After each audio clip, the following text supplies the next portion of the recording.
दुसरा एक महत्त्वाचा प्रश्न मी गेले 5-6 दिवस मीडियामध्ये देखील बघतोय, पेपरमध्ये देखील बघतोय, काही राजकीय लोकांनी पण त्याच्याबद्दलचं स्टेटमेंट केलं आहे की अजित पवारांनी मधल्या काळामध्ये जो निर्णय घेतला त्याबद्दल अजित पवार वेश बदलून दिल्लीला जायचे. दादांत खोटं आहे. पत्रकार मित्रांनो, मी आज माझ्या महाराष्ट्रातल्या जनतेला सांगतो, हे जे काही चाललेलं आहे बदनामी करण्याचं काम आणि माझ्या संदर्भामध्ये गैरसमज निर्माण करण्याचं काम काहींनी तर पार ते 0 आवरमध्ये काढलं.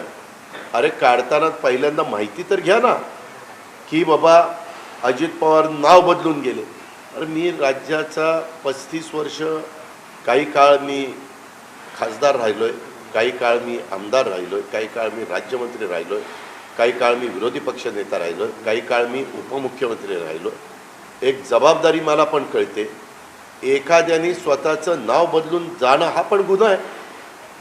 त्याच्या संदर्भात सगळीकडे CCTV कॅमेरे आहेत आणि खुशाल काही पण बडबडतात. कोण बहुरूपी म्हणतंय, कोण काय म्हणतंय, कोण काय म्हणतंय. म्हणणाऱ्यांना काही लाज लज्जा शरम वाटली पाहिजे. दादांत बिनबुडाचे आरोप माझ्यावर हे जे काही करतायत त्याच्यामध्ये तसोबर देखील तथ्य नाही. आणि मला जर उद्या कुठं जायचं म्हटलं, आता माझं अचानक मी आज कळवण आणि सुरगाणाचा कार्यक्रम माझा होता. खूप दिवसापूर्वी आमचे आमदार नितीन पवारांनी घेतलेला होता. जाताना मला इथनंच जावं लागत होतं. काही जण मला भेटायचं म्हणत होते, ते मुंबईला येऊन आम्हाला भेटायचं आहे. मी म्हणालो की कशाला मुंबईला येता, आमचे सहकारी दिलीप बनकरांचं तिथं घर आहे, रोडवरच आहे, तुम्ही तिथं या, मी तिथं तुम्हाला भेटतो.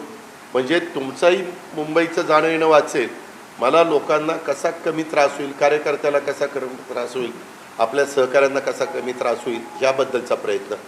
त्याच्यामध्ये वाटेल ते काही काही जणं सकाळचा 9चा भोंगा लागतो त्यांनी पण अजित पवारांनी असं केलं. अरे काय केलं? उगीच उचलली जीभ लावली टाळ्याला. त्या संदर्भामध्ये कुठं तुम्हाला पुरावा मिळाला की अजित पवारांनी नाव बदललं आणि ते काय कार्ड घेतलं? मी तेव्हा विरोधी पक्षनेता होतो, मला समाज ओळखतो. मी कुठंही गेलो तरी असं काही, आणि काही कोण म्हणलं मिशाचं लावल्या होत्या आणि टोपीच घातली होती आणि काय ते मास्कच लावलेलं होतं. साफ चुकीचं आहे. त्यामध्ये जर हे सिद्ध झालं तर मी राजकारणातून निवृत्त होईल. नाही सिद्ध झालं तर हे ज्या लोकांनी नौटंकी चालवली ना वेगवेगळ्या लोकांनी पार पार्लमेंटपासून इथपर्यंत, त्यांना थोडी नाही जनाची नाही मनाची वाटायला पाहिजे.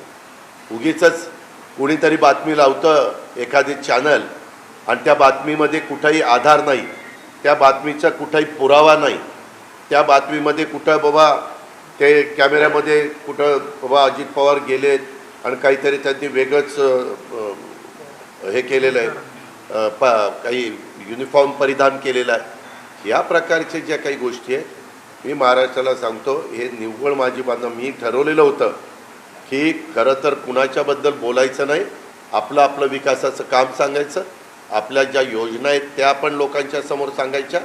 आम्ही गरिबांच्या करता करतो, मी महिला मायमाऊली मुली यांच्या करता, युवा युवतींच्या करता करतोय, माझ्या शेतकरी मित्रांच्या करता करतोय, आमच्या वेगवेगळ्या घटकाकरता आम्ही ह्या योजना सगळ्या करतोय. हे आम्हाला त्या ठिकाणी सांगायचं आहे. आणि त्या योजना ह्या पूर्णपणे कायमच्या कशा चालतील अशाही पद्धतीचं आमच्या सगळ्यांचं नियोजन आहे आणि विचारांती त्या दिलेल्या योजना आहेत. त्याच्या संदर्भामध्ये जनतेने आमच्यावर विश्वास ठेवावा. मी शब्दाचा पक्का आहे. माझ्या सगळ्यांना आव्हान आहे की ह्या योजना पुढं पण त्या ठिकाणी चालू राहतील. तुम्ही आम्हाला आशीर्वाद द्या. आम्ही त्याबद्दल जे काही जाहीर केलेले त्याची अंमलबजावणी करण्याच्याकरता आम्ही कटिबद्ध आहोत. शाहू फुले आंबेडकरांची विचारधारा, ह्या विचारधारेनेच आम्ही पुढे चाललेलो आहोत. मला तेच कळलं नाही. मी मागे देखील ज्यावेळेस वित्त विभागाचं आलं तेव्हा मी 1-2 दिवस गप्प बसलो. मी पुन्हा म्हणलं की बाबा मी गप्प बसलो की काहींना वाटेल की बाबा हे बोलत नाही म्हणजे खरं आहे. पुन्हा मी प्रेस घेतली आणि सगळं सांगितलं की किती आपलं स्थूल उत्पन्न आहे, स्थूल उत्पन्नाच्या किती लोन तुम्हाला काढता येतं, फायनान्स केंद्र सरकारचे त्यांच्या गाईडलाईन काय वगैरे वगैरे सगळं सांगितलं.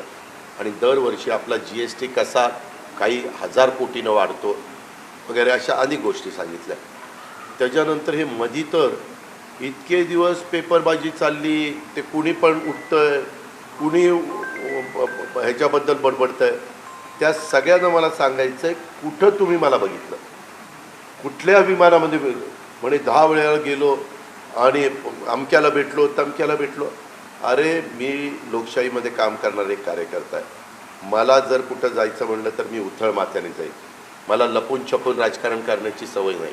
पत्रकार मित्रांनो, तुम्ही पण, मी जरी नाशिकमध्ये कमी येत असलो तरी तुम्हाला माहिती आहे मी खरं स्पष्ट असेल ते बोलतो.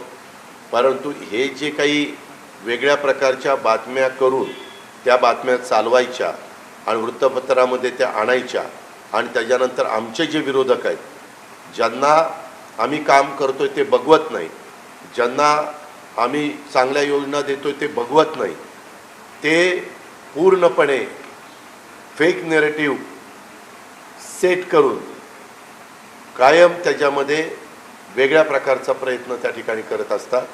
त्याच्यामुळं त्या मधल्या काळामध्ये ज्या काही बातम्या आल्या त्याच्यात एकाही बातमीत तसूभर देखील तथ्य नाही. आणि ज्यावेळेस मला कुठं जायचं असेल त्यावेळेस मी उघडपणे जाईल. त्याच्यात काही कुणाला घाबरण्याचं माझं कारण नाही. या सगळ्यामध्ये सुप्रिया सुळेंनी आग्रही भूमिका घेतली. त्यांनी दिल्लीमध्ये जाऊन पार्लमेंट संसदेमध्ये त्या सगळ्या संदर्भात माझे आव्हान आहे ना, संसदेला आव्हान आहे, ते पाहावं, तपासावं. आणि जे खरं असेल तर अजित पवार राजकारणात बाजूला जाईल. खरं नसेल तर ज्यांनी संसदेमध्ये कुठलाही पुरावा नसताना, कुठलाही काही खरी माहिती जाणून न घेता जे आरोप केलेले त्यांनी राजकारणात संन्यास घ्या.